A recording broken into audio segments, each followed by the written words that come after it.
जी हाँ दोस्तों, अगर आप भी पावर स्टार पवन सिंह के फैंस हो दोस्तों तो चैनल को सब्सक्राइब जरूर कर लेना दोस्तों। वीडियो को पूरा से पूरा जरूर देखना दोस्तों। तो हम बता दें दोस्तों, पावर स्टार पवन सिंह का दोस्तों इलेक्शन के बाद एक भी गाना नहीं आया था दोस्तों। तो एक गाना की शूटिंग चालू हो चुकी है दोस्तों, हमें कुछ दिनों के अंदर देखने को मिल जाएगा दोस्तों। तो गाने की नाम है दोस्तों सड़िया में। जी हाँ दोस्तों, सड़िया में, जो कि पवन सिंह का बहुत लाजवाब सॉन्ग है, जो कि हमें कुछ दिनों में देखने को मिल जाएगा। जी हाँ दोस्तों, हम बता दें दोस्तों, पवन सिंह इलेक्शन हार चुके हैं दोस्तों।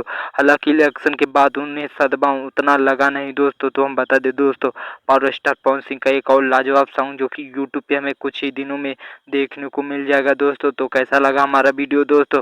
तो ऐसे ही वीडियो पाने के लिए दोस्तों हमारा चैनल जरूर से जरूर सब्सक्राइब कर ले दोस्तों, क्योंकि भोजपुरी का कोई भी न्यूज़ आने से पहले हम बता देते हैं दोस्तों, कोई भी सॉन्ग आने से पहले दोस्तों। तो अगले वीडियो में मिलेंगे, तब तक के लिए धन्यवाद।